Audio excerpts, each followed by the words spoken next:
Hey there, gang. Patrick King here, and I want to thank you for tuning in for episode number 19 of Talking About Horses. In these broadcasts, I try to bring you some of the best riders, horsemen, trainers, equine advocates, and thought leaders in the horse industry for tips, insights, and stories. You can listen at home, at work, in the car, or even in the saddle, either through Facebook, YouTube, or by downloading the podcast from the iTunes store or wherever you listen to your podcasts. Today, I'm pleased to be joined by Miss Ariana Sakaris. Ariana has committed many years to traveling, both within the U.S. and overseas, to gain experience and be mentored by respected and world-renowned professionals. This includes riding for many years with a former Russian Olympic coach, learning from an authorized student of Nuno Oliveira, and training under numerous other gold medalists in dressage.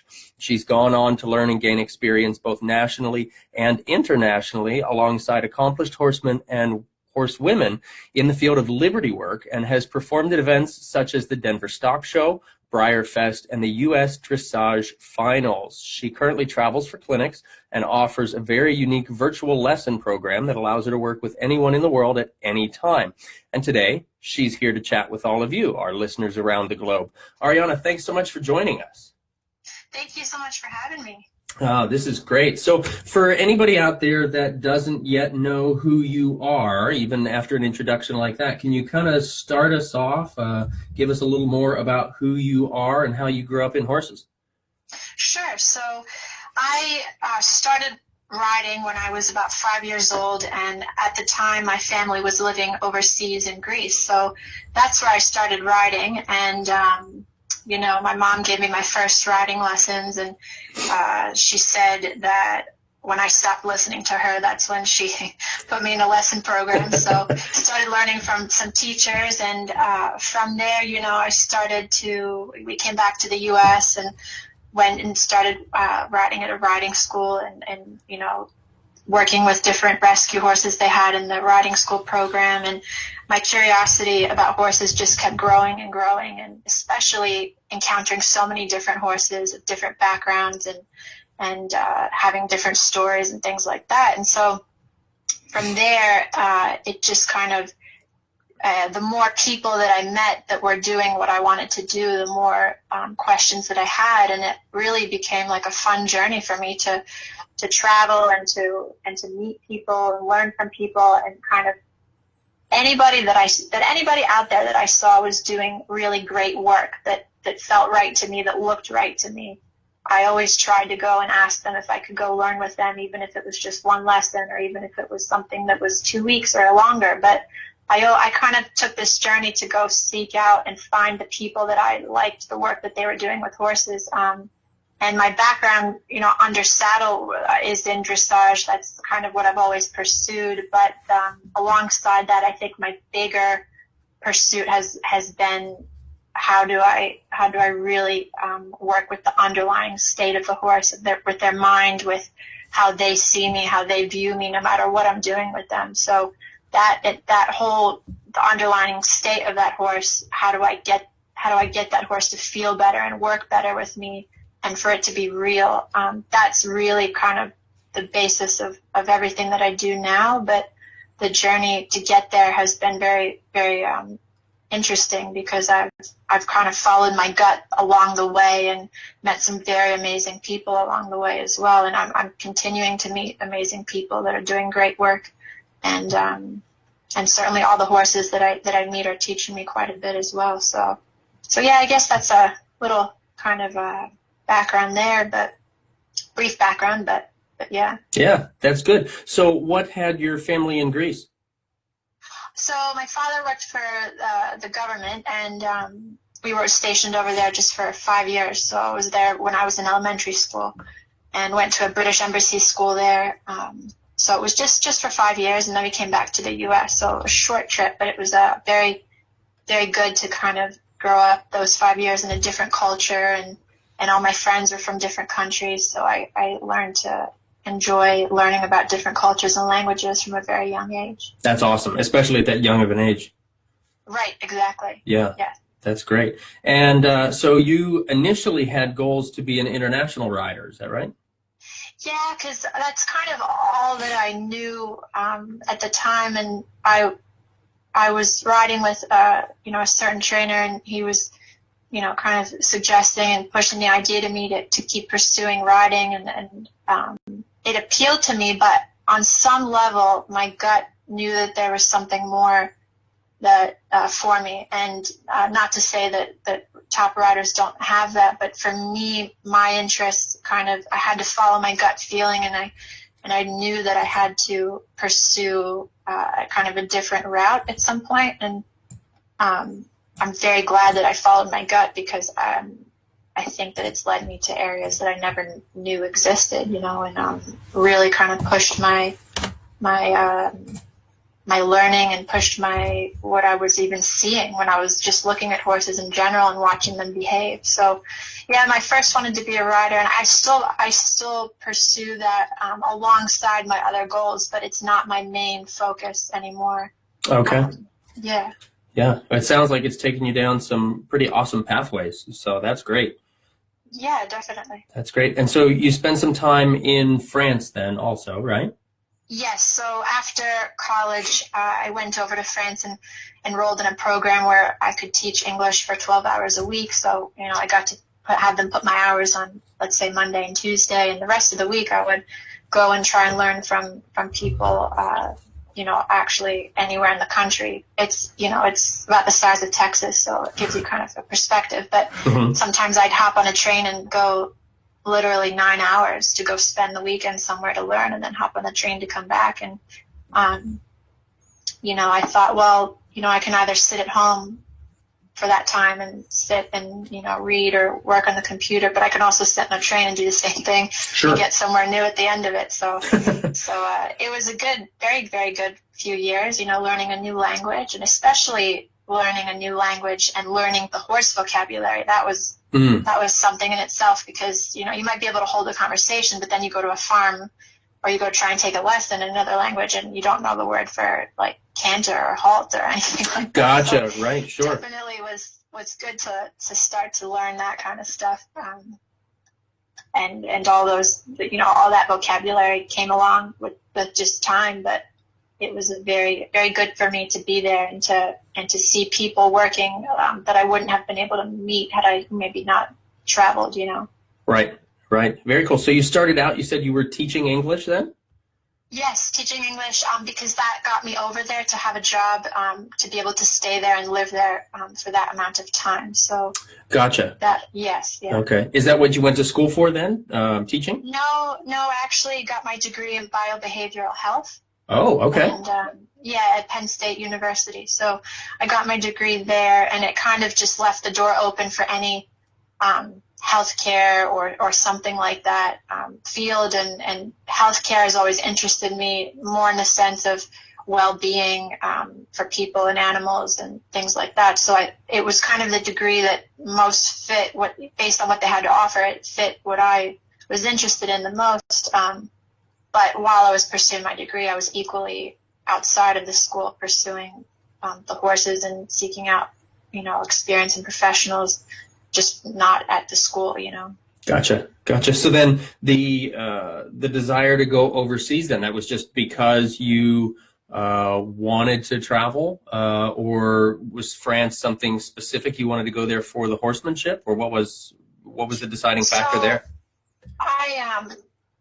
I had always taken French in school ever since I was in elementary school. And, of course, that means that even at the end of college, you still don't speak the language. So I thought, well, let me go and at least take advantage of an opportunity. At the start, it was only for 2 years, or it was actually only for one year. And then I just renewed it a few times. But I just thought, what better opportunity than to take advantage of something like that that's out there. So once I got there, I actually didn't know of any horsemen there at the time until I actually got there, and I started going to these horse festivals that I heard of, and then I started to really see people that were doing pretty amazing things. But it wasn't until I actually got there that I got to see all of that. Gotcha.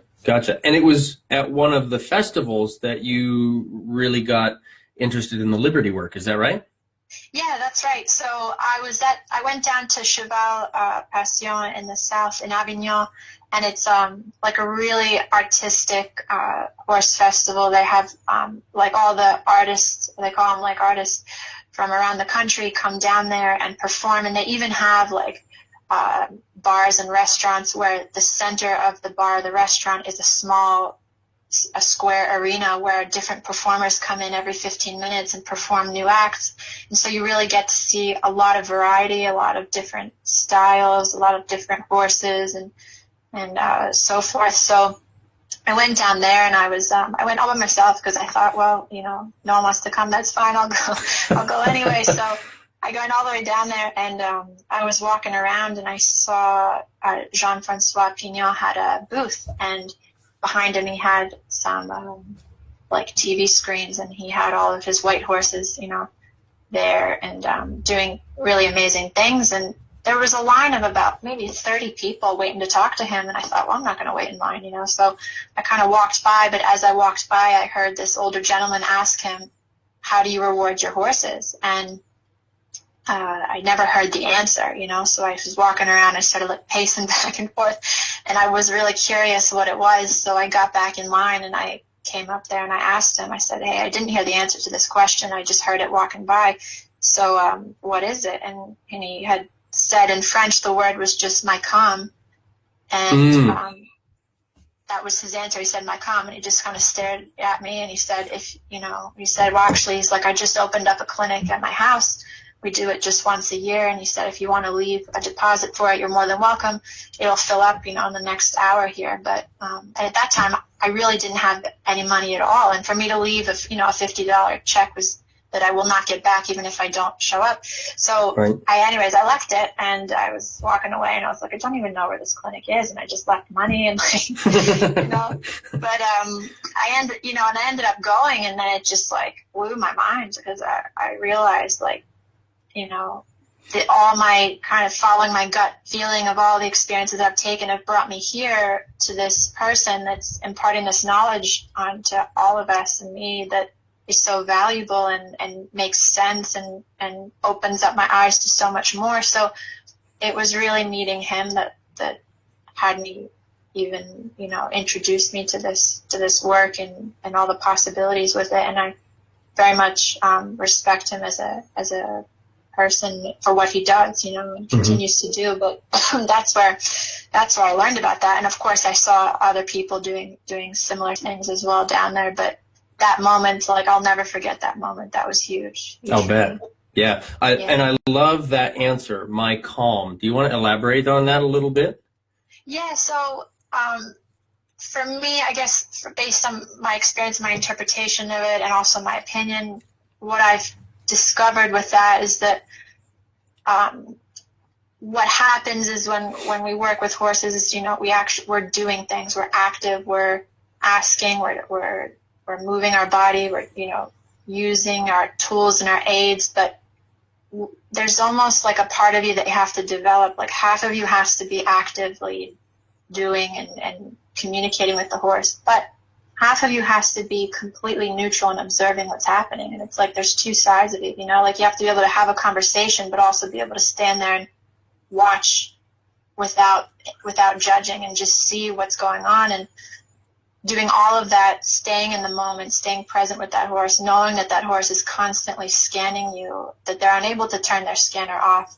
And that's their birthright, that, you can never take it away from them. So for me, Maicom is, and it's something that I think takes a lifetime as a human being to develop, but it's the ability to do things, but also to equally be an observer and be 100% aware of what's going on, so that you can make sense to that horse and communicate with them. It's like talking but listening at the same time, and doing both equally the same. Not letting one dominate the other one. But I think that having a neutral standpoint from which you can watch what's going on and listen to that horse, and also let them know that you see them, and let them know that you hear them, and let them know that you acknowledge them, even if they're giving you the answers you don't want, ties back into the calm. And the calm for me is being able to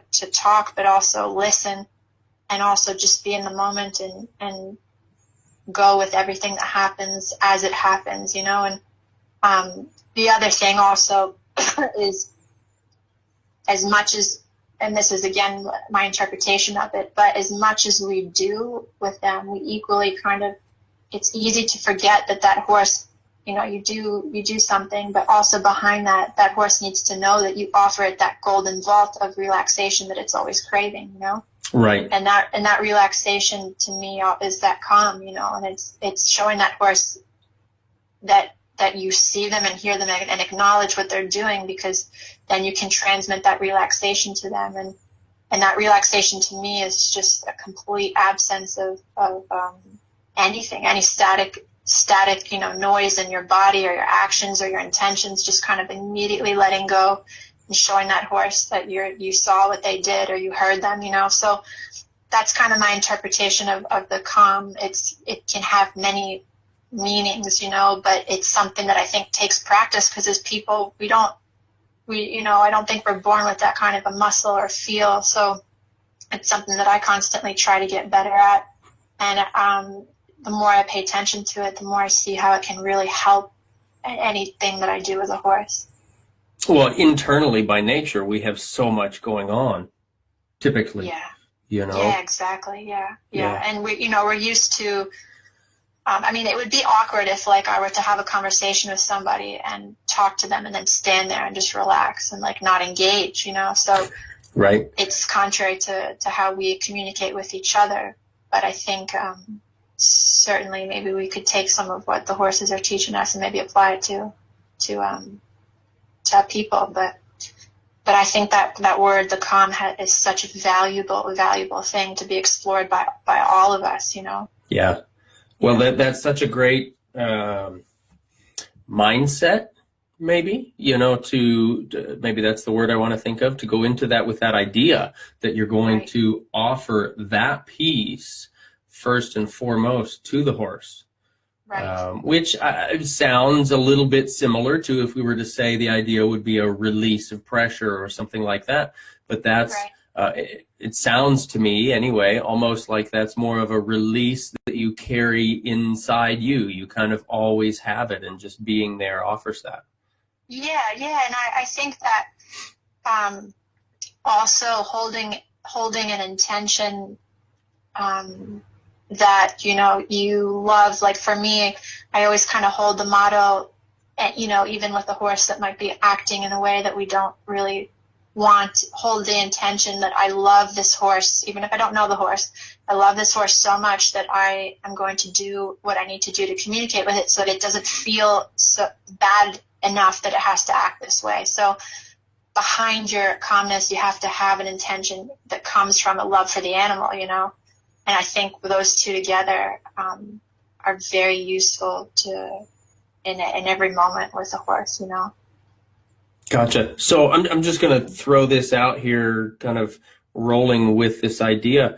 Can you think of a way where you can describe to us sort of physically or emotionally, mentally, whatever, how that would come up? Like you're talking about a horse Sure. that's kind of reacting the way you wouldn't want. So in my mind, maybe the first thing that pops into my head is, say, trailer loading, because, and I think that's probably fitting that idea comes up, because we see so many people that get so crazy hyperactive and hyper reactive when it comes to trailer loading with a difficult horse. Or maybe I shouldn't say a difficult horse, but a horse that's having difficulty with that idea. How would you, can you talk us through how your calm might be part of that idea? Right. So what comes to mind is like a little exercise that I try and do in clinics, and I do it myself with every horse. But it's one where it's a very, very simple exercise of synchronizing your feet with their feet, and it's just simply walking, stopping, and backing them up. And I find it to be one of the most powerful ways to start to show the horse that you can offer them this relaxation and this calm, because it's simple, but it's set up in a way that you can show it to them. And so what I mean by that is I'll walk along with the horse, and then all of a sudden I'll stop my feet, without warning them. And I'll just watch, what do they do? And, usually you see that horse take 5 extra steps, sometimes 1 extra step, sometimes 10 extra steps. And what I'll do then is I'll turn and I'll back them up. And what I start there doing is, as that horse backs up, then I relax my body. I turn it to the side. I relax my arms as well, because we have a tendency to hold our hands up just because we're holding a lead rope, Mm-hmm. or hold our hands up just because we're holding a stick. And by repeating that, sometimes it takes 5, 10, 15 times. Eventually your horse is going to synchronize right with you, because they're learning in each of those transitions, so to say. They're learning because you're able to show them right after, hey, look, you can answer me, here's what I can give you right away. So I show them with my body, I relax, I breathe, I lower my hands, I turn to the side, I don't stare right at them in the eye. And it's a great thing to do, because you have to repeat it multiple times in a row before you get that horse synchronized with you.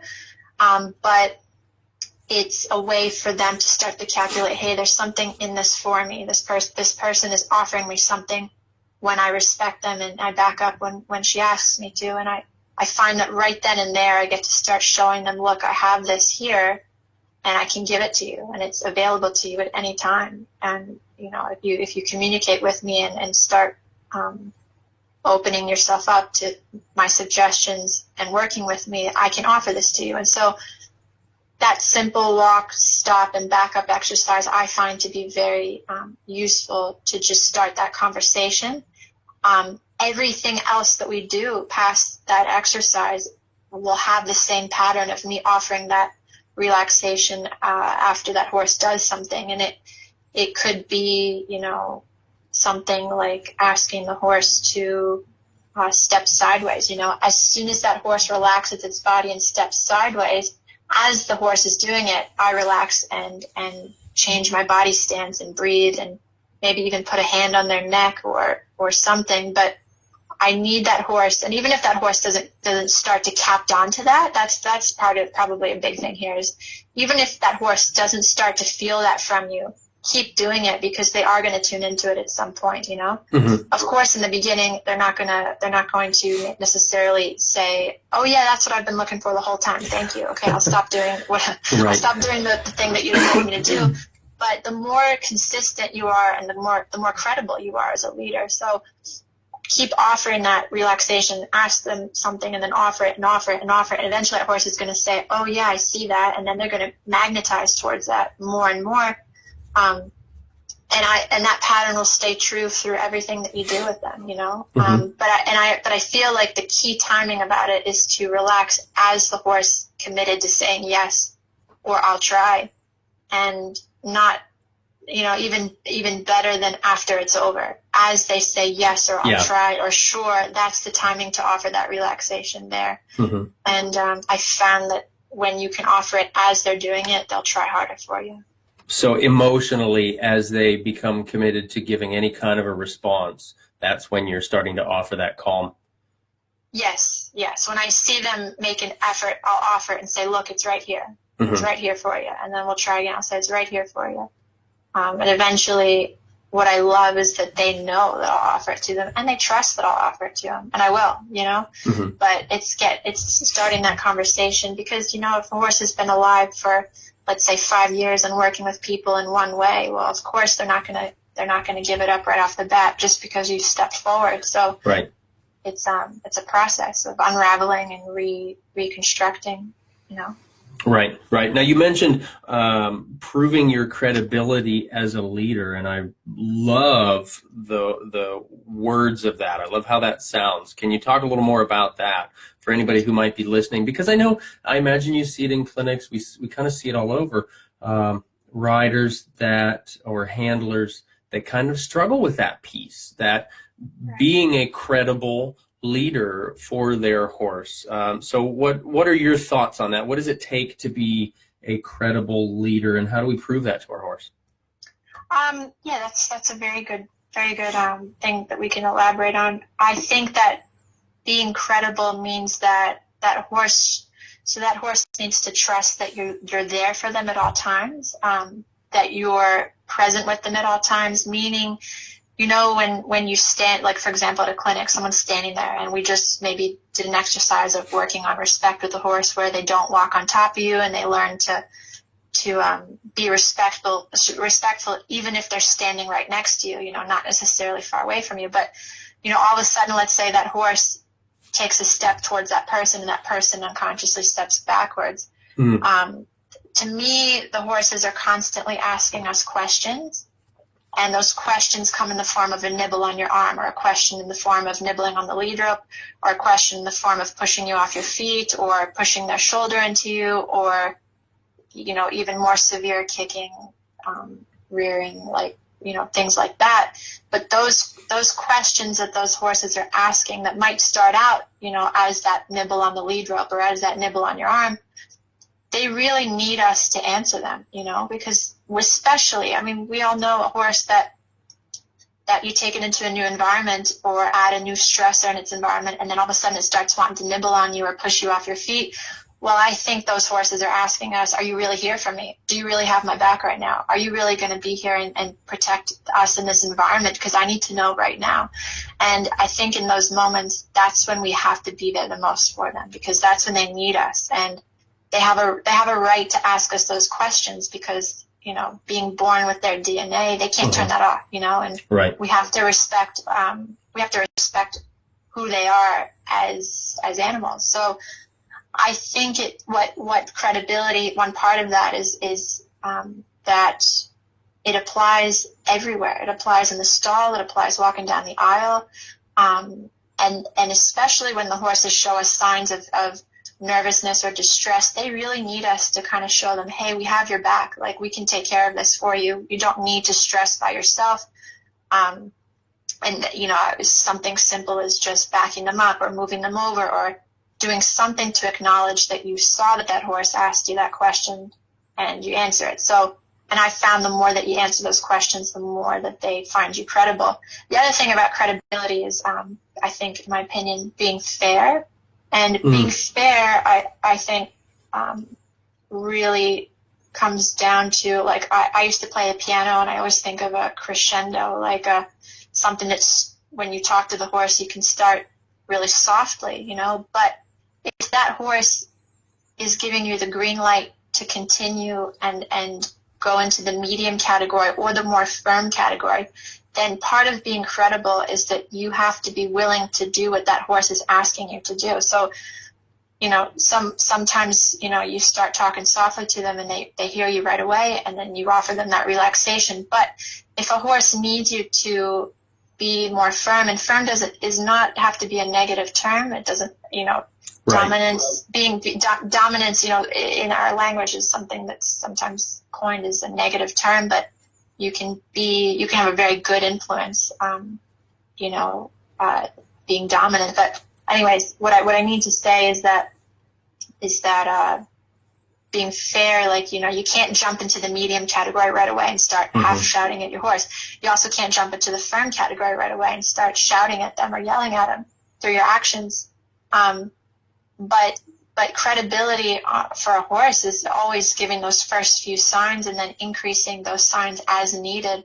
And sometimes as people, we jump too quick, too soon, or we stay in that soft zone too long. And when we do that, that horse says, oh yeah, you know, I this is my opinion here, but I feel that the horses know that we're not for real when they see that we hang in the soft zone for too long, or that we're not willing to do what they need us to do to help them because we're a bit timid about using our aids or something like that. So I think being fair, it has to be done out of love for the horse, of course. You know, you're never firm. And by firm, you know, it could be something like a bigger tap than a soft tap, you know.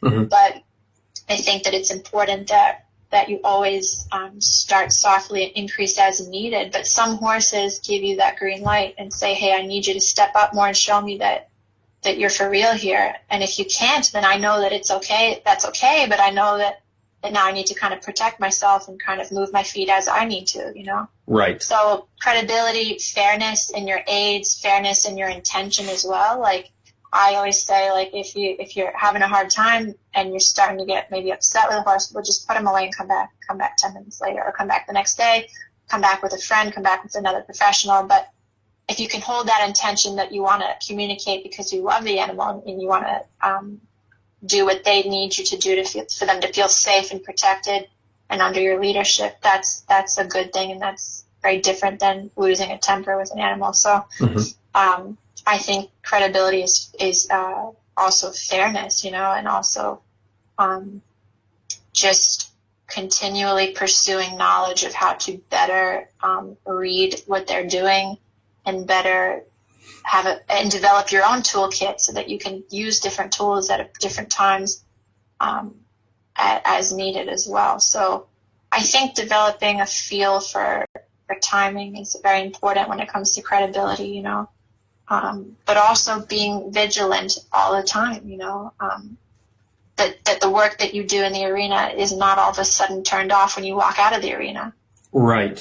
Because the horses, it doesn't make a difference, where they are, but if they know that you are with them and see them and hear them and acknowledge them at all times, that will automatically raise your credibility with the horse, So that horse that pushes you off your feet down the barn aisle, and you kind of like maybe just keep on going. Well, right then and there, that horse asked you a question if you're really worth it as their leader, and you didn't answer them, and then you put them away and then bring them out again the next day, and same thing happens. But then in the arena, you don't let them do that. Well, that's not credible.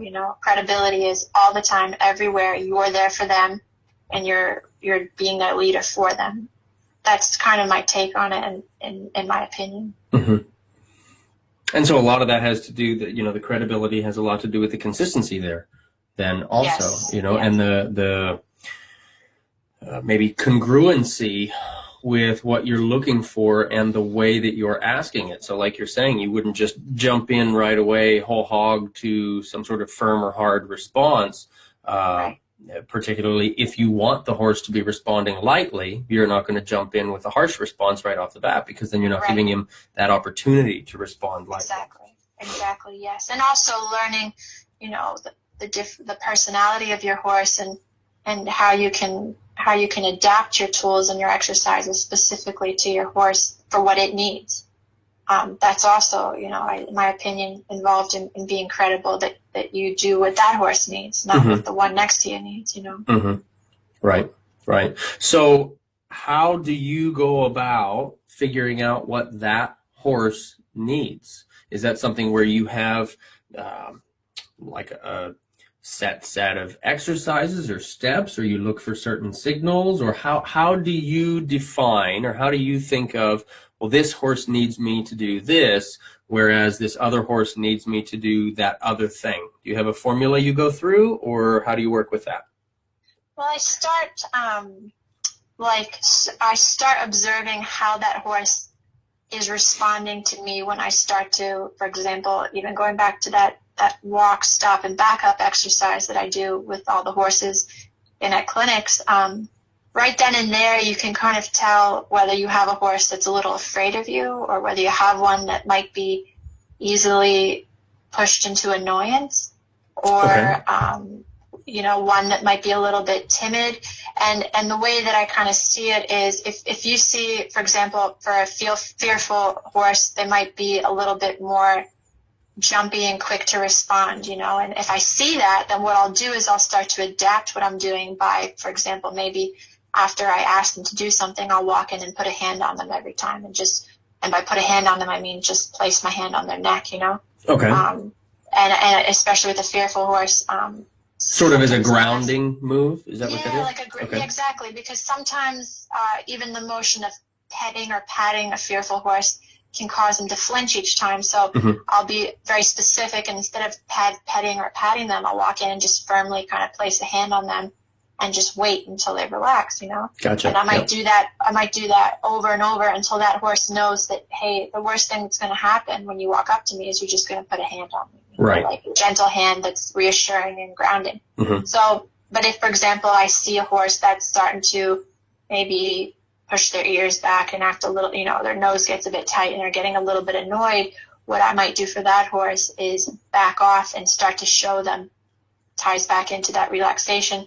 I might start showing them, hey, look, if you can try for me, I'll offer you this relaxation. If you can try for me, I'll relax and stand with you.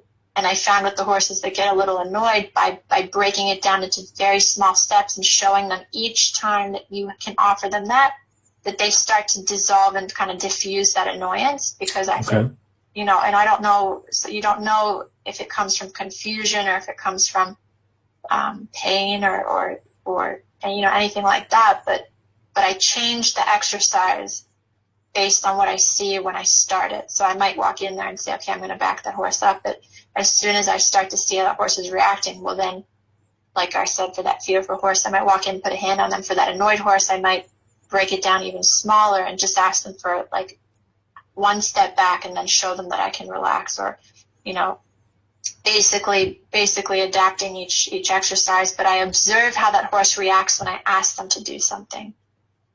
And then I kind of see, well, okay, that seems to be pretty consistent with that horse.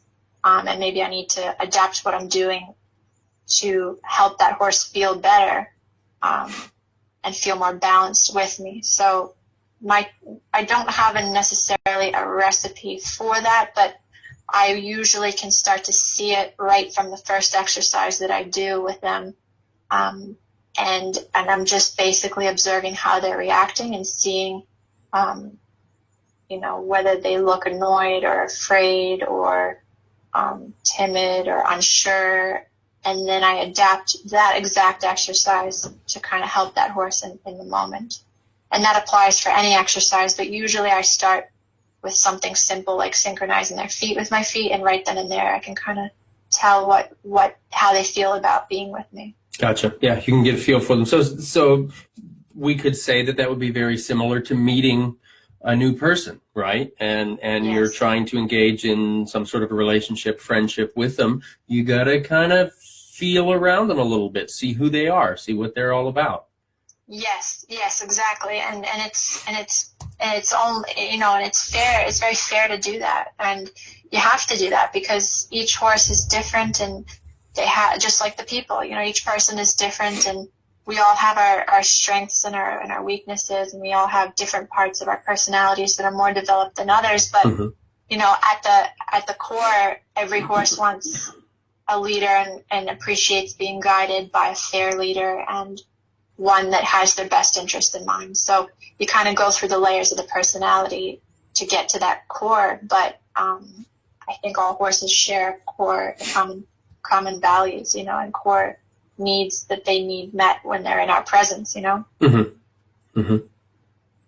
Well, I definitely think that's a pretty important thing to keep in mind for everybody. And of course that would change from one horse to the next. So who you are or who you present yourself to be would need to change then from one horse to the next. Yes. It definitely, you seeing what they are and what they need, and definitely adapting yourself as needed for that animal. Definitely. And that's like building a muscle that you use, so it's something that takes time and you always encounter different horses that present to you things that you haven't seen before. So I think it's very important just to be open to that whole idea that each horse has a different kind of personality and different story and different way of being around us. And we just have to be open to kind of knowing that we are going to adapt our tools to that horse the best that we can, and of course when we know better, we do better, Sure. So I know the question comes up to me fairly frequently, so I'm going to push it across to you because I assume you probably get this question also, but how do you make that adjustment from one horse to the next? How do you go from being, maybe a more quiet person with this horse, and then you're a more maybe flamboyant, louder, more boisterous person with the next horse? How do you make that shift with any kind of consistency?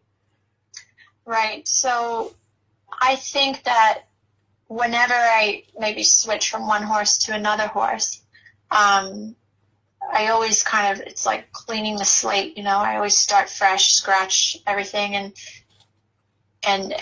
you know, even if I know the horse already, I still approach that horse with a clean slate, meaning I'm not carrying any like vibes or intentions in my body and my actions, because I know that that horse might be afraid, you know, or I know that horse might want to challenge me a little bit. So I think it's important that even though we know a horse might be a certain way, at least give that horse a chance each time when you ask it to do something. Give it a chance to express itself or answer you. And then from that answer, I would say that's when I say, okay, this is what we're dealing with today. Mm-hmm. And now I can adapt myself to what we're dealing with today in this moment. But I find that it's important to treat each horse as though they don't have a problem right off the bat, and then adapt as needed, because some days they might come out different than other days. But for me, I kind of clean the slate between each horse and treat them very, very fairly and without judging them. And then when I see what I have in each moment, then I know, okay, this is how I have to adapt myself. But I think that it kind of comes down to the question. When I'm working with them, I kind of ask myself, well, what do you need in this moment? You know, if I have one, you as in you personally, or you as in the horse?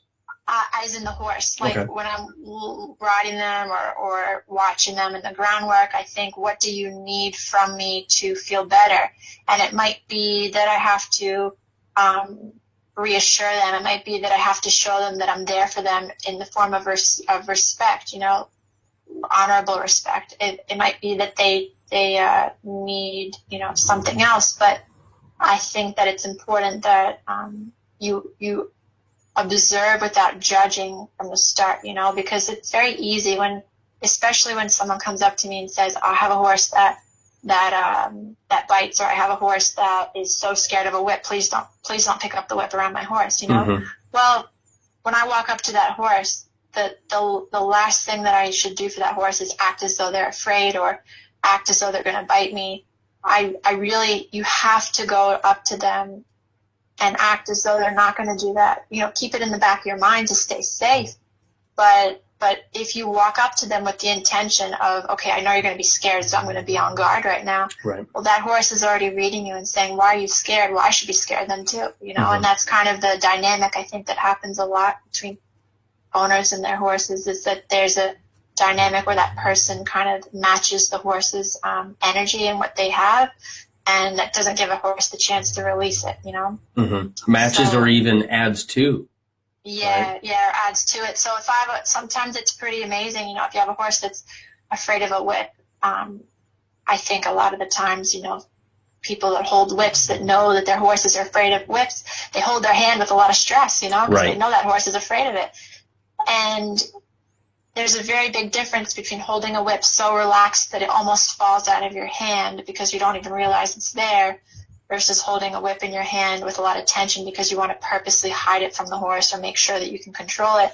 That is a huge difference that a horse will pick up on. Mm-hmm. And it's amazing to me how quickly a horse will actually let go of that stress when you don't carry it for them, you know? Right, So, right, exactly. When you don't carry that stress for the horse, that's such a great way of saying that. So, what do you have any advice? I'm sure you give this advice for handlers, for owners that have bought into that emotion, and I shouldn't even maybe say it that way, because that makes it sound like I'm trying to say the horse is dishonest in that, and they're never that way. But for the owner, maybe, or the handler that has grown to amplify the anxiety. Maybe that's how I want to say that. Do you have any advice for those folks? How do they get over that?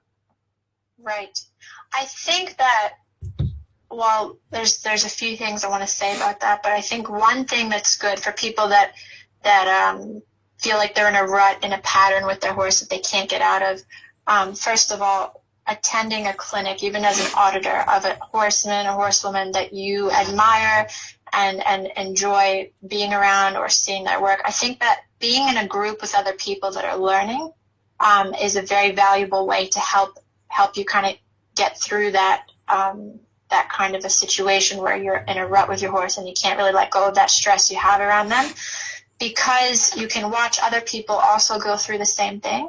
And your neighbor or your friend who's in the clinic with you might not have the same issue, but you can see from a different viewpoint, watching from the side, you can see that person over there who's not able to let go of their stress with their horse, or the other gentleman across the ring who's not able to let go of being too too rigid or stiff with his horse. But I think that it's important to know, number one, you're not alone. It's something that everybody has, and everybody works to let go of and make better at all times. So I think getting into a learning environment where everyone's there for the same purpose, which is to learn and better themselves for their horses, is a huge thing. Having that camaraderie is very important, and I think it's very important also to be supported when you're going through it. But also, I think being physically aware of your body, like sometimes I tell people, like, for a change, why don't you just drag your whips in the ground when you walk instead of holding them up and carrying them up, and just physically reminding yourself to let go of your hands, relax your hands down. And I mean, when you're riding, yes, also when you're holding your horse and, walking them around with the lead rope, and maybe you have a dressage stick in your hand or something, but physically taking your body, and maybe even sometimes, when I ride, if I feel like I might be holding any tension, I might pick up my elbows and then let them drop immediately down, just to remind my body, hey, you don't have to hold on to any tension, Right, more of an awareness exercise. Yeah, sometimes just noticing, hey, how am I carrying my hands? Well, why don't I reset and lift them up and then drop them right back down and relax them, Also, just simply breathing, and then like not holding on to Oh, you're supposed to do that while you ride? Yeah, I mean, you'd be surprised how many people don't breathe. I don't know how they don't turn blue in the face sometimes. But I've seen some that do. Yeah, but just breathing is a very important thing, because if you can slow down your breath, your body cannot go into a state of too much stress, So physically managing yourself physically and reminding yourself physically to relax your arms, relax your body, relax your shoulders, let your shoulders down. Body awareness is huge, I think, because physically, if your arms are relaxed and you're breathing nice and slow, it's pretty hard to also be tense at the same time. Now, mentally, you might be a little worried about it, but I think that's why I say being in a group environment or seeking out a professional that you trust and working with them is really important, because sometimes alone, it's not always easy, and sometimes you need to get in a group environment where it's fun and it's educational, but everyone's kind of going through the same thing, Right. So I would say, for me, I would say body awareness, but also just better, understanding horses helps relieve a lot of that, because I think a lot of the concern around horses and the worry around them stems from not understanding them, and not understanding why they're acting the way they're acting, misinterpretations of what's going on. And I think pursuing your own knowledge to further your own knowledge about horses and what their DNA tells them and what they need from us, just by reading or watching videos, I think is really important, because if you really understand why horses are doing things, you can kind of detach from it and help them, Right. Keeping the emotions to the side. Yeah, because if you see one that's walking on top of somebody, well, you could either say, well, that's a scary situation and we need to be careful around that horse, and we need to stay away from it, and if we do try and move it back, we need to do it really quick and really really firm and aggressive, and then back off, kind of in a more nervous energy. Or we can say, well, the horse is doing it maybe because they're asking us a question if we're here for them, and sure, I'll step in and show that horse that I have their back here, So if you understand why they're doing things and research more about what horses need from us and what they search for around us, it also helps alleviate some of the concern that we carry unnecessarily. I think that it gives a combination of being supported in a group, furthering your education about horse nature, and your own physical awareness by yourself is a combination of all of those is important. So we have to be self-aware, we have to be aware of the horse, and we have to do homework? Gosh, I mean, this is starting to sound like work here. Yes. Yep. I just want it to be easy. Yeah. Yeah, but it's pretty cool when you start to learn like more about why they do things, why horses do certain things. Mm-hmm. It's pretty cool because all of a sudden what you thought isn't the same anymore, and it makes it so much different and actually more interesting when you work with them, because sometimes all it takes is taking your glasses off and putting on a new pair and you see things from totally different, Yeah. I like that, putting on a new pair of glasses. Yeah, putting on that new pair and then seeing things from a different way and can totally change how you react to them and how you respond to them and how you feel around them too. Right, sure. Well, and as you do that, that maybe frees you up to experiment a little bit, and that gives you even a new awareness of how the horse is going to be responding. Yes, exactly. And who that horse is as a person, right? Right, exactly. Yes. Awesome. So you still do quite a bit of Liberty work, right? Yes, yeah. Okay, so talk to me about that. Tell me what sparked your interest in the Liberty work, and what are you working towards with that? Right. So I think I originally, of course, when I was in France, that sparked it right there. But also when I was riding, I was doing a lot of jumping and dressage and things like that, and I loved it. But I always kind of thought, well, when I get off my horse at the end of the day and I take off its bridle and saddle, does that horse really want to be with me? And that question really started to bug me more and more and more. And part of me knew that the horses would not be with me, and that was a hard thing to realize. But part of me knew that if I took that saddle and bridle off, they might walk away, and they might not want to be with me. And that made me think, well, it doesn't matter what kind of competitions I do or how many blue ribbons, I could go win, because at the end of the day, I have to look myself in the mirror and go to bed at night and know that horse either saw me as important or they didn't, and even if they were complying with me. So I think that made me really, really want to pursue how to work with a horse with nothing on them, and what's that process and journey like. And I'm really glad that I followed that gut feeling, because it's led me into experiences that have been phenomenal. And so to me, any horse that's under tack working, I also want to know that without that tack on, and I'm not talking specifically bridleless, but I'm talking without the tack on and just standing next to me, that horse still would view me as an important person that they can communicate with and work with as a team. So what that has done is made me want to kind of pursue that with each horse that I work with, whether they're a baby or whether they're an older horse.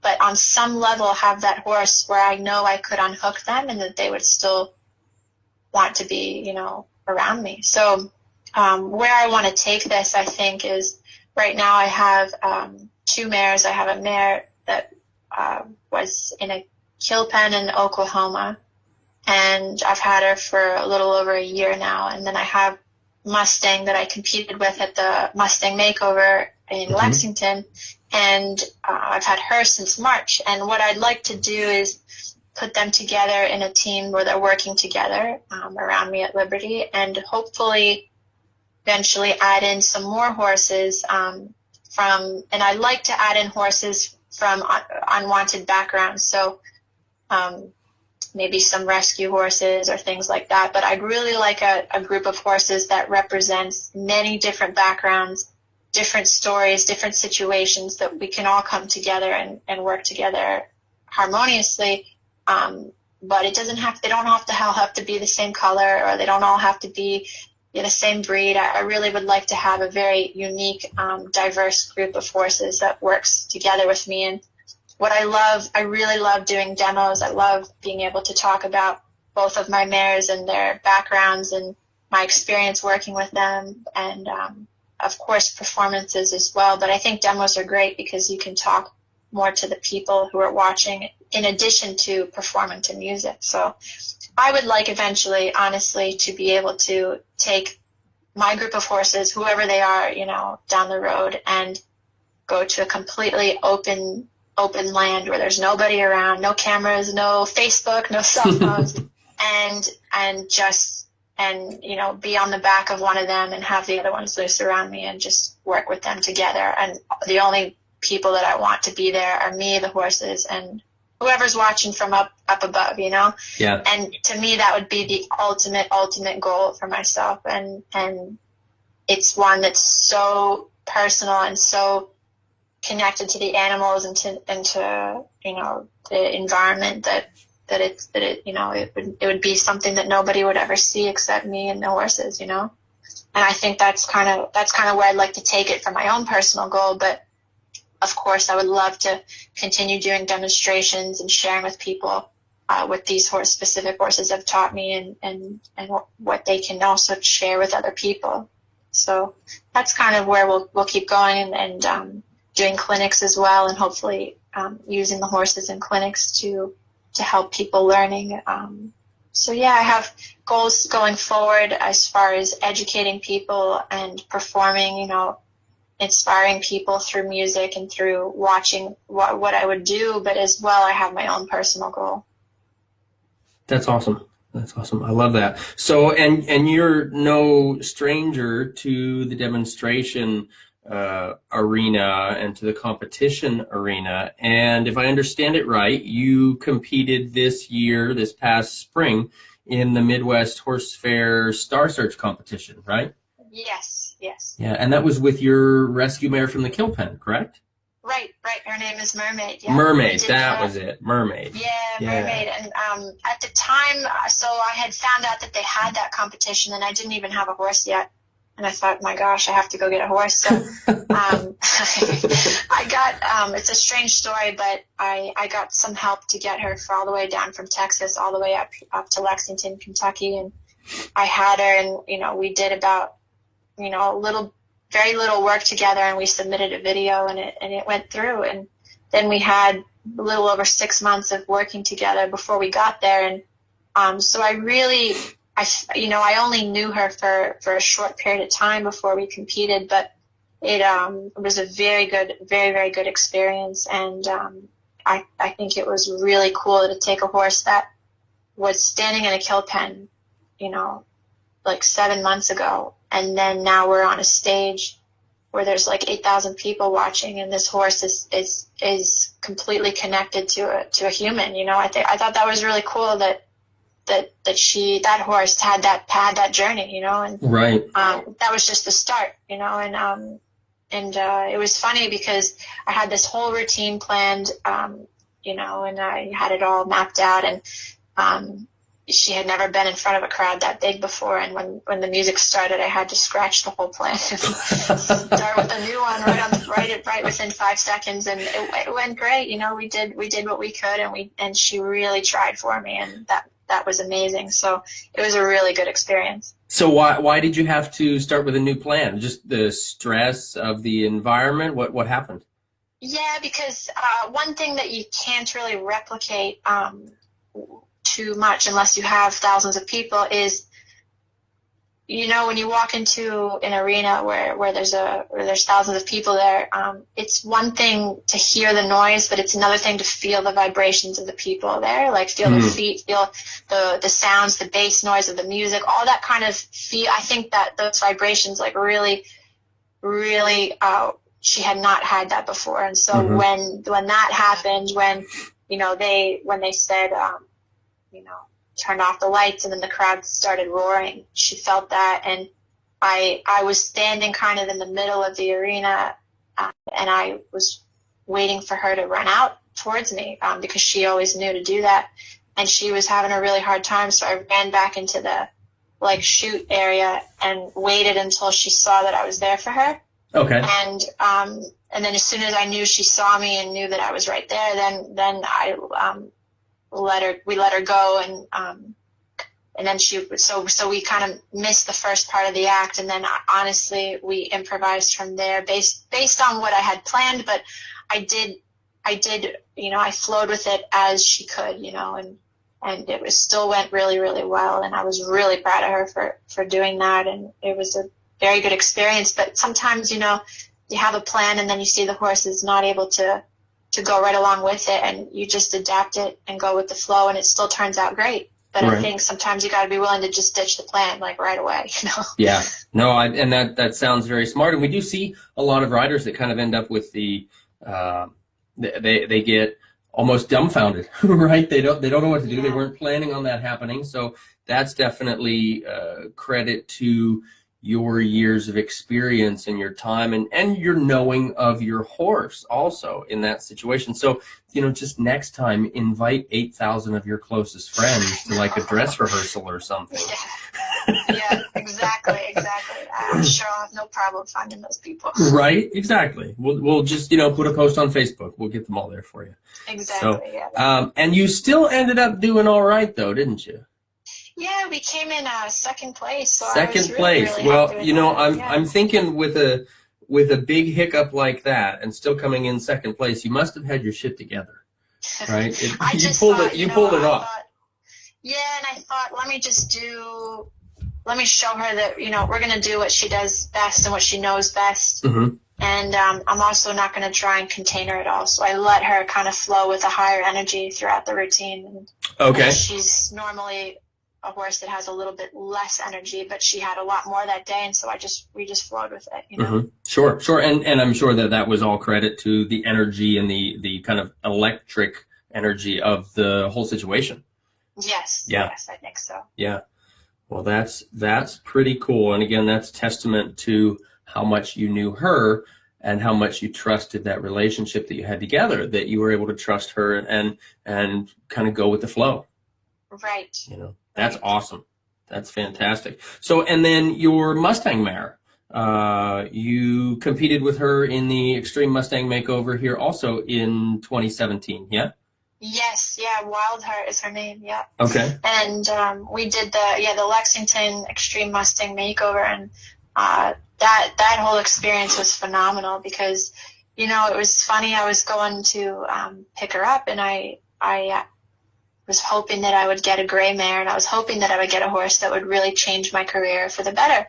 And, be careful what you ask for, because the universe gave me a gray mare and gave me a horse that completely pushed me outside my comfort zone, which now I know was one of the best things that ever happened to me, because she taught me so much, So I asked for a horse that would change my career for the better, but what that meant was a horse that would really make me push and learn and expand in ways that I didn't even know, So she turned out phenomenal. I mean, in the beginning, I didn't even think that we would get through it. And at the end, I remember going through the finals, and we made it to the finals. And I remember going through, and I really felt bonded to her by the time we were at the makeover. Of course, like all the other competitors, we all felt really bonded to our horses. But, out in the warm-up arena, I kept kind of thinking and saying to her,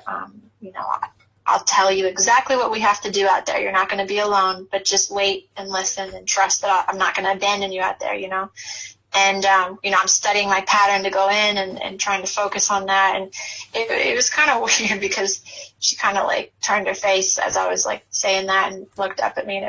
And, I kind of laughed, and I thought that's kind of weird, but on some level that intention, passed on to her, because she went there and just completely blew me away. I mean, she took me so seriously at that competition. And you stand outside the gate and you have to pick up Tanner and go down center line, and they have no idea what they're going to do, and she just went. She did everything that I asked her to do, and she tried harder and harder for me. And I felt so just thankful for the whole experience, because she really, really, I have to say, because of her, maybe down the road, I'll be able to work with a horse in 5 years that's coming to me, and I wouldn't have been able to help it had she not come to me now, Right. And I think that the whole Mustang makeover was just such a good experience to have a goal that a date for that goal and work with a horse, and also just to spend so many hours with one horse. Like there was a period where I was spending like 6 hours a day with her, just being with her. And how often do you get to do that, you know? Right. So that in itself, spending just so many hours with one horse is so important and teaches you so much.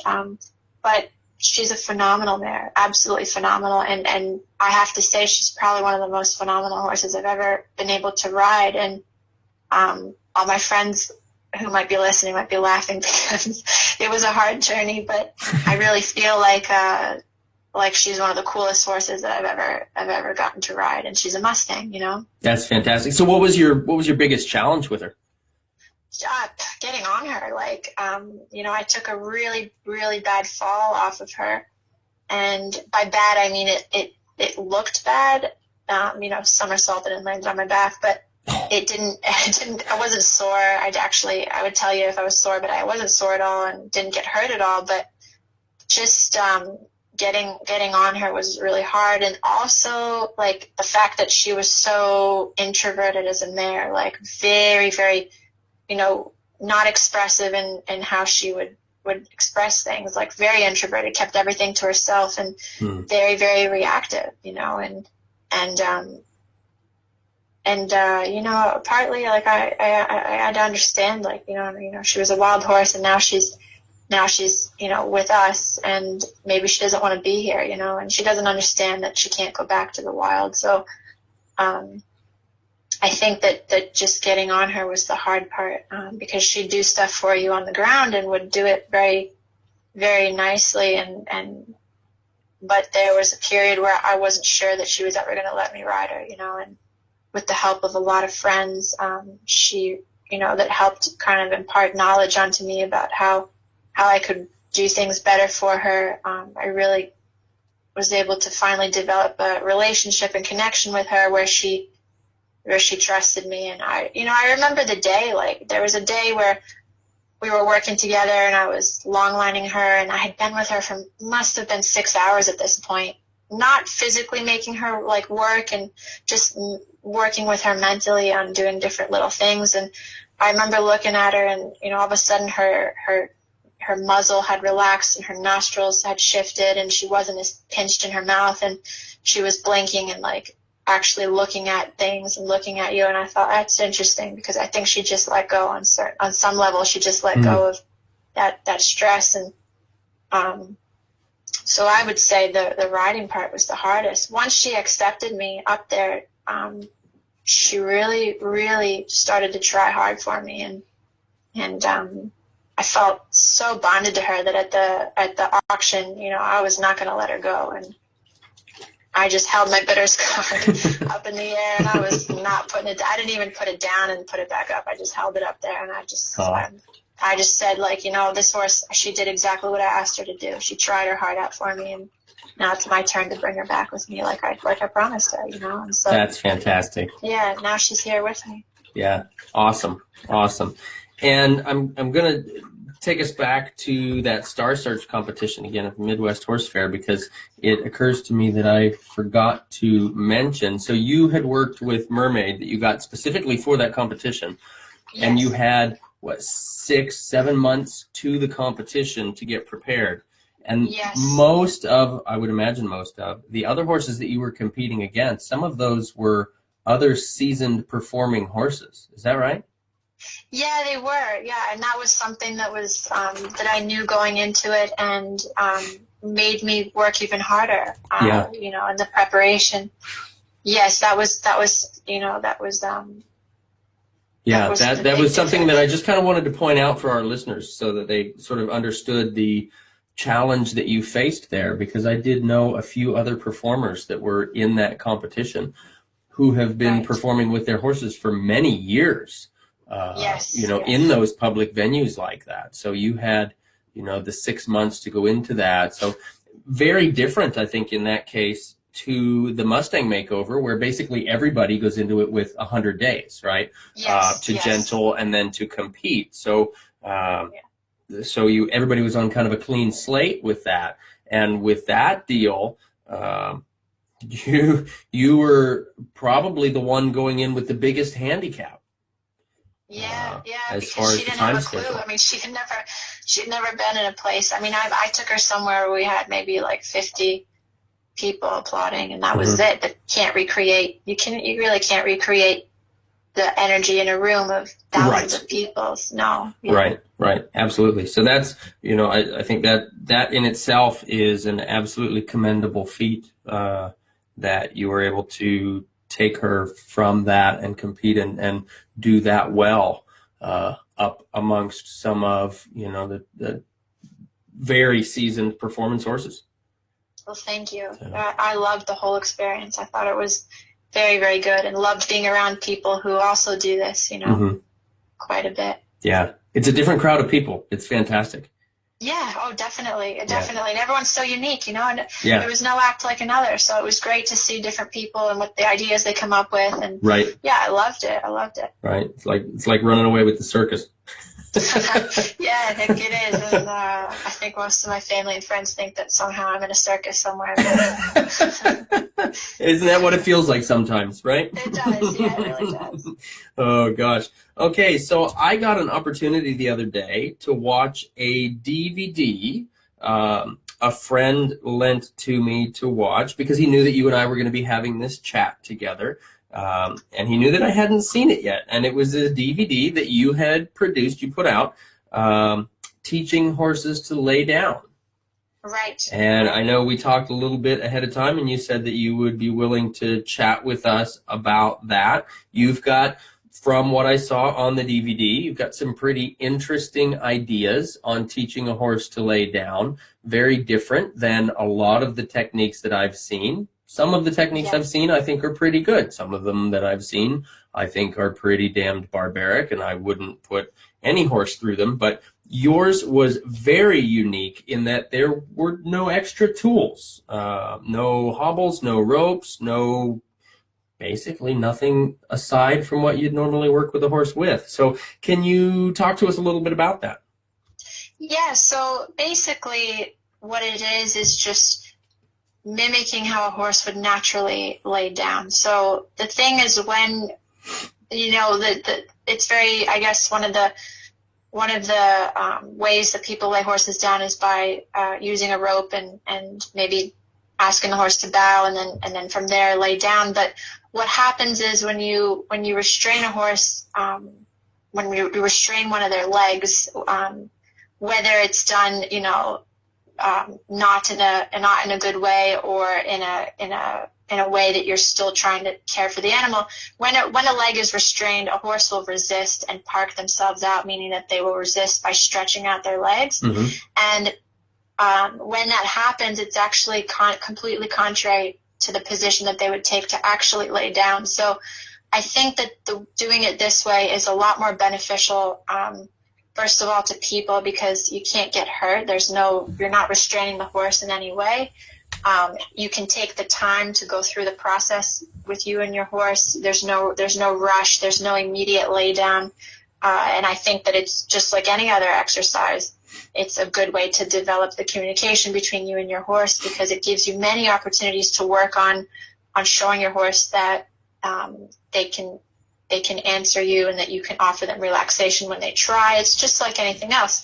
But I find that, it's not so much about the lay down as a trick. And of course it's great to have your horse lay down, but I just think it's a wonderful exercise to use just to improve the connection and communication with your horse. So I was going to ask you why you would want to lay a horse down. And so that would be then your answer with that.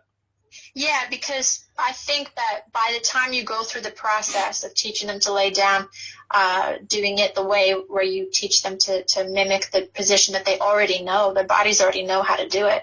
I think that the end result when the horse does lay down, that's the end result of the horse being willing, relaxed, and obedient to what you're asking them. But you didn't get there right out. You didn't get there by just throwing the horse on the ground. You got there by taking the time to work with them and go through the process. And so I think that the end result of the lay down is that tells you whether you have a good relationship with your horse and whether you've worked with them and they understand you. And I think that's just like the icing on the cake. I think everything else is really important, like teaching them each step, how to lower their head and bring their hind legs towards their front legs and pick up each front leg and bend at the knees. I think that's all the most valuable part, because all of those steps really matter in getting the end result. The other advantage of teaching to lay down this way is that by the time your horse is laying down, you already have a cue that teaches them that they know to do, to lay down from. When you lay them down by restraining one of their legs, physically they kind of give up and lay down. By the time you take the rope off of their leg the first time, you still don't have a cue that even tells the horse to start thinking about laying down. Mm-hmm. That's something that you build in afterwards. So the difference is in this way, this method, the lay down cue is there by the time the horse is laying down. Right. That's I think maybe an advantage of doing it that way. But I've always been fascinated by the lay down. I think it's amazing to see horses that are willing to lay down and not be inhibited from moving at their own free will because they trust you enough, you know. And I just think I remember the first time that I had a horse lay down next to me, and I thought that is the coolest thing ever, because that horse really knows that I've got its back and that, you know, nothing's going to happen to it. And I you know, that to me is phenomenal. And I love trying it with different horses and learning about it. But I think, you know, even if you don't actually get your horse to lay down, let's say, all the steps involved are still really important and valuable and give you another way that you can work with them, you know. And like I said, you know, if you don't have a time constraint, it's a great way to it's a great way to work on it. Mm-hmm. Absolutely, absolutely, and it builds in. I would say it either improves and or proves the trust that you've built in them up to that point. Yes. Yes. And it, from what I've seen in the DVD and other videos of you laying your horses down, it doesn't ever compromise that. And right. I really appreciated that. You're never compromising in that whole process the trust that they're giving you in order right. to get them to, or teach them to understand what you want when you want them to lay down like that. Right, right. And you know, even the first step of teaching them to lower their head, the way that I do it, I actually teach that to every single horse that I work with. I think it's really important that they learn even just that step. So, you know, I'm using that first step of the lay down kind of for all horses, because I find that it's very useful, and it's like you said, you're not compromising them at all, but it's something that I find really helps a lot of them. Just in the way they even hold their bodies, if they know they can relax, you know, and lower their neck and let go of any tension where they hold their neck up. I mean, that's really valuable, you know. Right. Right. Absolutely. Now, is this something that you also teach in clinics? And I'll put out the little plug for you, that I think that DVD, if anybody's interested in learning more about laying their horse down and the process of that, I highly recommend your DVD. It is fantastic. Is that something that you teach in your clinics also? Yeah, usually what I'll do is I'll do a demo maybe, you know, during the lunch or some point during the day, and we'll go over the steps. And if I have a horse that's already laying down, I'll show people that. But if I don't, then I'll just start from scratch and show people where I start, and we'll talk about it. I also have, for people that are interested in the bow, a way to also go about teaching the bow without restraining any of the legs, which is similar to the lay down. It's just done in a different way. So sometimes we'll go over that as well for people that are interested in that. But yes, I do go over it in clinics and demos especially. Fantastic. So tell me a little bit more about your clinics then also. What are some of the topics that you teach? What's your general format? I would imagine there may be some folks out there listening that are interested in riding with you. And of course, I would recommend that for anybody. So tell us more about your clinics. So usually what I'll do is, you know, we'll do Sometimes we'll do like 2-day groundwork clinic or a 3-day groundwork clinic. And what we'll go over in that groundwork clinic is just starting to, first of all, understanding your horse and starting to teach them how to respect you and then ultimately trust you. And, that's easy to say, but there's a lot of things involved in that path. So we'll go and we'll work on having your horse synchronize with you and taking it through some exercises of you working with your horse, allowing you to access and influence their different body parts, letting you in the door in their shoulders, letting you in the door in their rib cage, letting you in the door in their hindquarters, and seeing where do our horses block us from talking to them, influencing which parts of their body. And I think it's amazing the changes that happen in the horses over the course of even a day when we've moved their body parts around in a positive way. How the horses start to relax and let go of stress that they've been holding. So we'll do in our groundwork clinics a lot of that, and we'll also work on teaching our horses how to handle stress, because I really like to go over that, how we can teach our horses to cope with stress. So giving them a way, something that they can do when they feel stressed out that will help them relax. And I love to talk about that because no matter where we go, we are going to encounter stressors and things that could be potentially frightening or threatening to a horse and to us. So usually half the clinic will talk about stress and how to work with that. In the riding portion, we'll work on a lot of just accessing the horse's body parts and influencing them differently at different levels at all 3 gaits, and also incorporating some movements in there, like asking our horses to step sideways and changing the horse's balance and things like that. I really, really like to also know people's personal and individual goals, because sometimes when we go to a clinic, everybody wants to work on canter departures. So what we'll do is go through some basic exercises to help our horses relax and stretch their necks, or move their body parts around in a positive way. And then we'll all go and we'll start to break down, well, what is a canter transition? How can we help that horse balance better to pick up canter? What do we need to do? And what I'll do is, when I know what the goals are of the group, is we'll cater the morning to preparing for that, for example, in the afternoon. So mostly what I teach under saddle is related to my own personal foundation and dressage from that background. That's kind of how I see things, but also combined with the same things that we go over in the groundwork, adding in the mental portion of the riding as well, making sure that our horses are okay with us up there and that they're relaxed and that their state of being underneath the saddle is still okay. We don't want to just use intimidation to get them to do things, because I think that, amazingly horses will let us, but at the same time, I think that will actually run off the cliff at some point. We really need to develop their mind as well. And so I try to tie the two together. Sometimes people prefer to just do groundwork, and I always start with groundwork anyway, even if it's a riding clinic, we always start with groundwork. But I do like to do that first before we ride. So awesome. There's many different ways to organize them in many different formats based on what the interests and needs are of the group. Mm-hmm. Perfect. Good.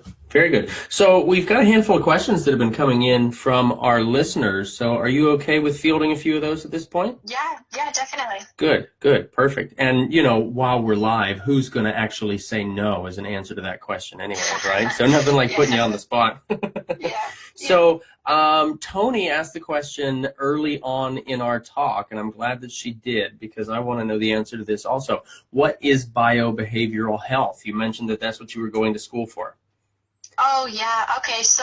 Oh, that's what you went to degree, school for. Sorry. And actually, I think there's only one other college that offers that degree with that name, and I think it's Johns Hopkins. But what it is it's a combination of all the science classes, so your biology and chemistry and physiology and all that stuff. And what it does is you take those courses that would basically allow you to have your prerequisites for med school or, nursing school and things like that.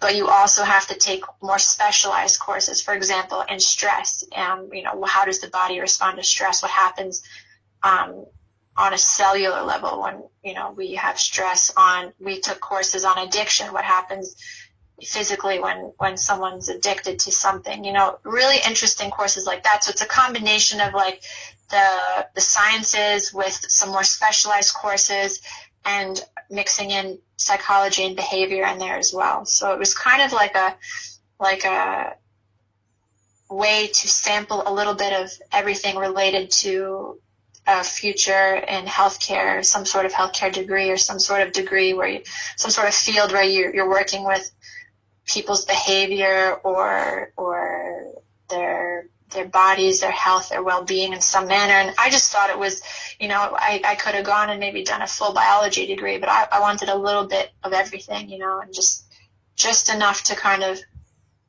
get the prerequisites that you needed, but also to have it be fun and interesting, you know.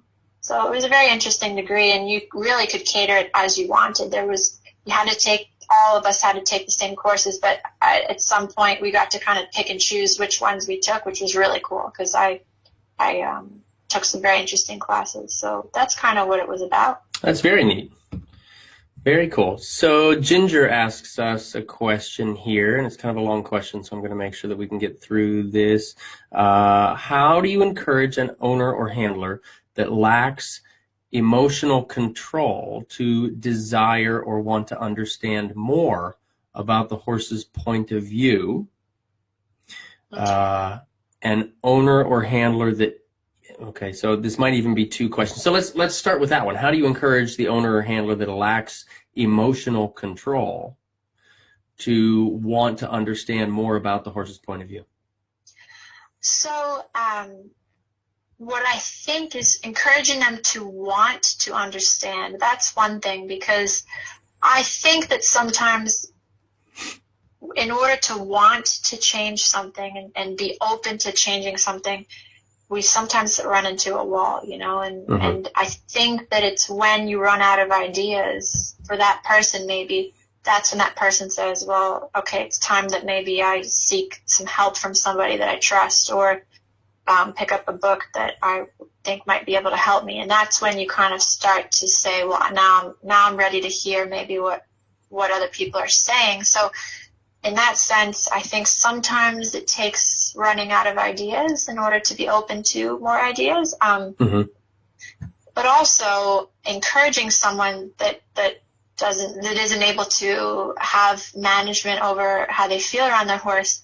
I think it's important to work with somebody, you know, whether it be private lessons or in a group, because then you can go back and forth. And what I love to do, especially with people that are nervous, is I'll work with them and then I'll say, okay, I want you to come stand where I'm standing, and I'm going to work with your horse for a moment, and I want you to see things from a different angle. And what's really good, I think, for those people is that they can see somebody else start to take their horse through something, and it kind of demystifies what their maybe their thoughts were about it, and helps them see that it's possible. And sometimes you need somebody to step in there and show you that it's possible, you know. And I think working directly with someone that you trust is very valuable and important. And, you know, for anyone out there that's listening that doesn't know somebody that you trust, you know, there's many people that you can reach out to ask, hey, do you know anybody in this area or this state or this city? And, you know, the worst that we say is we don't, you know, but we'll find somebody and we'll network and help you find somebody that you can work with. Right. There's always, you know, I think that everybody needs to help everybody. So I firmly believe in working directly with somebody, but also realizing that what you're doing might not be working, and maybe you have to allow yourself to go and hear what someone else has to say and show you, you know. So that goes back to your idea of, you know, take off your glasses and put on a new pair. Yeah, exactly. And I think by working with someone that is able to help you and step in and kind of switch places with you now and then, that's very nice to have, because then you can see things from a new angle and put on different glasses, you know. Right. So the second part of her question is about an owner that isn't by nature soft or willing. How do you sell the idea of a fair deal to that owner that doesn't think that horsemanship or behavioral responses are maybe necessary for what it is they want to do with their horse? I think that's an interesting question. Yeah, and I understand that, because I understand, if you're pursuing more knowledge on horses and you see somebody that might, be having a hard time or might not be open to it, you just learned something exciting and you want to go share it with everybody. The thing is that sometimes people maybe aren't ready to embark on the same journey that you're on, and I think as long as somebody's not causing harm to a horse, it's a very different story if someone's causing harm to a horse. There's a way you can maybe go about suggesting, hey, I just want to let you know I took this clinic or read this book, and I think you might find something interesting in there, in a very indirect way you can say it. But I think if someone's not causing harm to a horse, then maybe they're not quite ready, but maybe they will be in a year, maybe they will be in 2 years, or maybe it's not you that's going to spark their interest in it. Maybe it's something else. And I think that it's important to not take it maybe personally, because the bottom line is, horses, they don't, we have them stabled in stalls and stuff like that, but they don't really, need us like they do when they're domesticated. But I think, we're learning from them, so I think that also those people that you guys want to help and share with, they're also learning, but they might not be seeing it or saying it same way you are. I think it's also I love telling stories. I think storytelling is a great way to teach, because people love listening to stories. So, sharing the story of you at a clinic and what you saw and learned, I think that's a great way to impart on somebody some knowledge, but doing it in a way that you're not trying to change them. You're just sharing with them, sharing your experience, telling your story. I think that's important. But, sometimes just sharing without pushing is a great way to go, Well, and I like how you said it too. Sometimes they're just not ready yet. It depends on where they are. I had a friend tell me years ago that there's 3 kinds of people in the world. And I keep this in mind, all the time. It's interesting. She probably has no idea how much impact she had with this little statement, but she said there's 3 kinds of people in the world. There's the kind that get it, whatever it happens to be, right? There's the kind that get it. There's the kind that are trying hard to get it. And then there's the kind that are incapable of getting it, either presently or permanently. Right. And that doesn't make any of them right or wrong. It's just where they are at that time. Yes, exactly. And I think it's important to accept and acknowledge people wherever they're at, Yep. Because you're sure not going to cram any of this stuff down their throat. And like you said, so long as they're not doing damage, so long as they're not hurting the horse in the process.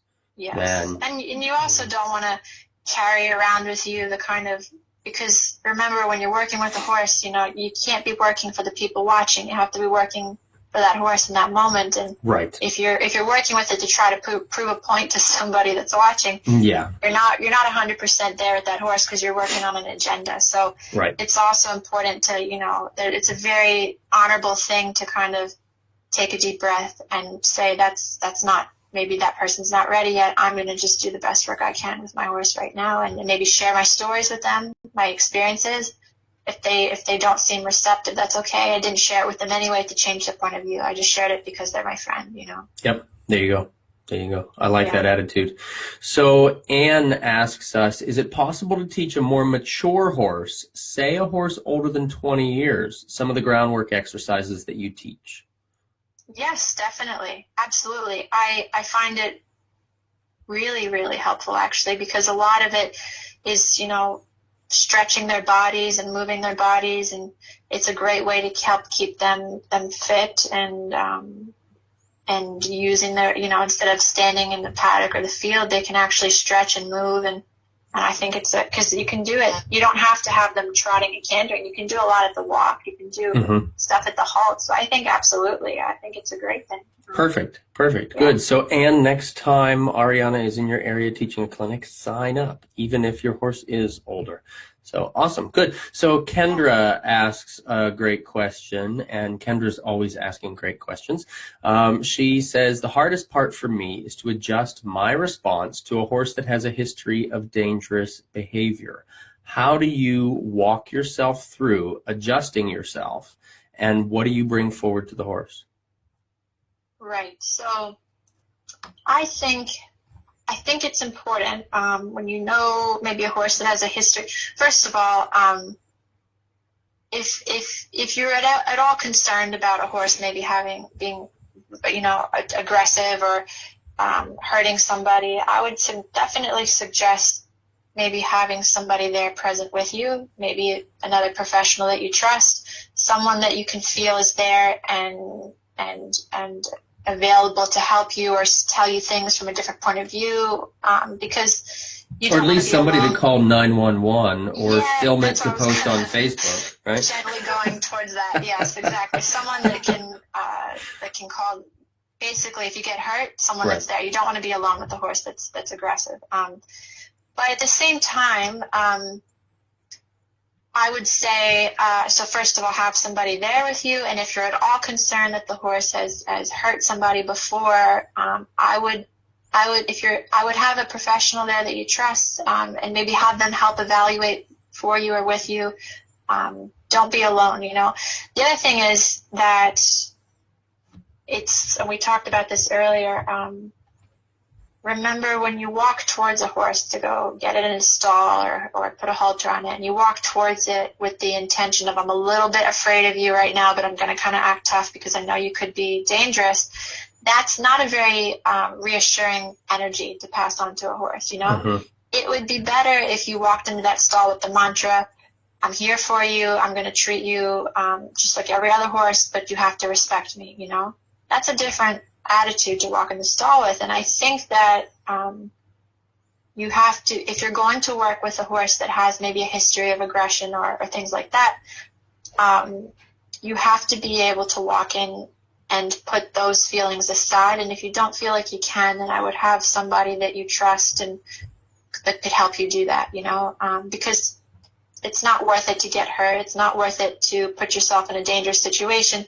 But, sometimes aggressive horses I've had people, that tell me that their horse was aggressive and it was maybe nibbling on the lead rope, not to say there can be horses that absolutely have crossed the line and can hurt people. And that's another story, but make sure that, we're not also creating a story for the horse that's not theirs, So I would say come in with a neutral standpoint, a clean slate. Try and walk in with a mantra in your head if you need to help you do that, but be willing to step up if needed, and be there for that animal and show them that you're there for them, and that if they, want to step towards you and make, push you off your feet, that's not okay, but you do it because you care for them, not because you're afraid of them and trying to just dodge every move that they make, Mm-hmm.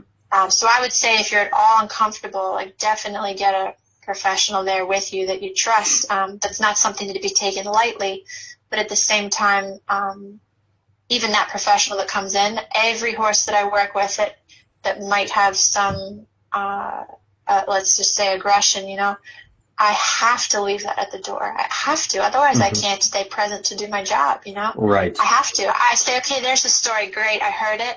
Mm-hmm. Now I'm going to leave it, and I'm going to walk in, and I'm going to be there for that horse. And if that horse wants to start presenting that to me, then I'll handle it in that moment. But I'm not going to carry that in with me, because automatically that horse is going to scan me and say, why is she all worked up? There's something wrong. I need to act now, Mm-hmm. And that you don't want to provoke them like that, Right. You have to find a way to be emotionally neutral in those situations. And I think also a big piece as a takeaway to this too is trust your gut.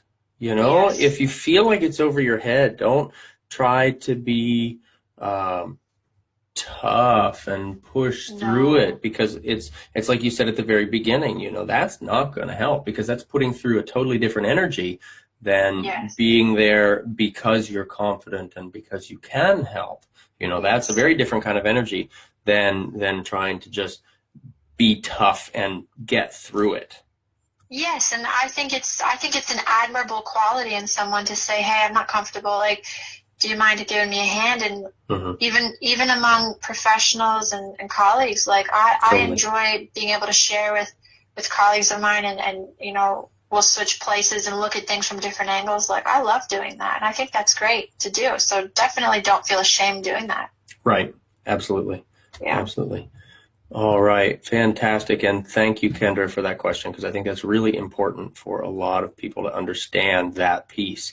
So Karen has a question that I think is awesome also. We get so many great questions on here. I won't lie. I think we have the best listeners out there. So Karen's question is, amateur owners often cannot work with their horses every day. Of course not, right? Because they have jobs and they have lives and they have things like that. But what do you recommend as a minimum frequency of working with your horse in order to remain effective? That's a good question. So I don't think that there's a minimum frequency. I think that if you do quality work in a session, whether it's 10 minutes, whether it's 15 minutes, whether it's an hour, that matters more than the amount of times that you can do that. Like, if you do a quality session, you come back in 2 weeks and do another quality session, that's still very valuable. Obviously, in my opinion, as much as possible is better, because it just gives you more chances to try and to work on things. But I think it comes down to more how present you can be with your horse in each session and the quality of work that you're doing versus how many times, because you can do many times but not be doing quality work. So, and I've had horses where, actually not that long ago, I was at a rescue, and there was a little rescue there that I had worked with a year prior to that date, and he had a pretty hard time with what we were doing, and within a few days, he had come around really nice, and I was, sad to leave. But I came back a year later, and he had not been worked in that way at all in a year. And I came back and was doing another clinic, and I decided I was going to do a demonstration. And I thought, well, I'll just take him again because, he'll probably present the same things, that he did last time. And if he does, that's great, because we can all learn from it and help him through it. Well, I brought him in the round pen, and he remembered everything. Awesome. Everything that I taught him a year ago. That's awesome. And it was pretty funny. We were all kind of like smiling and laughing about it, but that was real. So it just goes to show that it's not, if you can do quality work, then do it as much as you can, but don't feel pressured to have a set amount of time, because it doesn't matter how many sessions you do, it's what you do in those sessions. Right, absolutely. And I might add in with that also that it depends on who your horse is as a person also. Yes. I know I've been in certain situations at boarding barns and things like that where the horse might just be acting like an orangutan, bouncing off the walls and goofing off and things like that, because it's a horse that needed more stimulation, needed maybe a little bit more work, just because it was kind of maybe a juvenile delinquent or whatever, that's who the horse was. So a horse like that, it's maybe a little more important that there is some sort of a frequency or a regularity. But in that case, I know my recommendation for folks is, if they can't make it out, find somebody who can, right? Yes, find absolutely. some sort of stimulation for that horse so that they can get out some of that energy. Because I know I've been on the handling side of some of those horses in those boarding situations and that sort of thing, and it can just make it miserable for everybody. And then a handler whose job it is not to maybe train the horse, but maybe to just turn them out and bring them in for feeding and things like that, it's potentially putting them at risk as well. Yes, I agree. And certainly the horse that has the extra energy is a little bit fresh. That is something that is not going to help them. Those are horses that need to move their feet more, and just like some people do better going to the gym more often than others. Same thing. There are certain horses out there that need to go to the gym to feel better and to be able to focus more, and that's absolutely something that I agree with you on for those horses. Yes. Yeah, yeah. So it does. It depends a lot on who that horse is, But I think Yeah. I think you're right for the most part. The quality is more important than the frequency in most situations. Especially if you've got a Yes. horse that's maybe living in a herd and has more turnout time uh, than just limited, daytime turnout or something like that. I know I've seen a lot of situations where horses are in full board, full pasture situations, and they're perfectly happy out there, So the idea of progression is one thing, and then the idea of kind of public safety, which is really what we could consider that in the case of the fresh, flamboyant sort of horses. That's a Yes. different story. Yes. Yes. Absolutely. Yeah.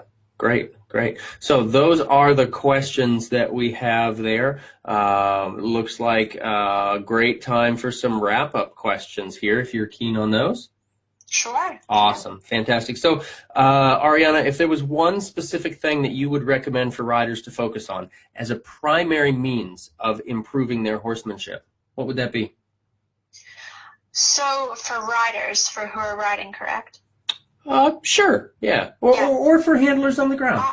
Yeah. Well, then I would say that that would be, like I talked about it earlier, being able to acknowledge and see and let your horse know that you see and hear them. By that, I mean being able to relax when they do something right, being able to intervene and ask them to do something when they're maybe not doing something that you want, but being able to listen and see what's going on no matter what you're doing, and being able to have that line of communication open where you are able to actually hear them and not be so tuned into what you're doing. I think that's across the board really important.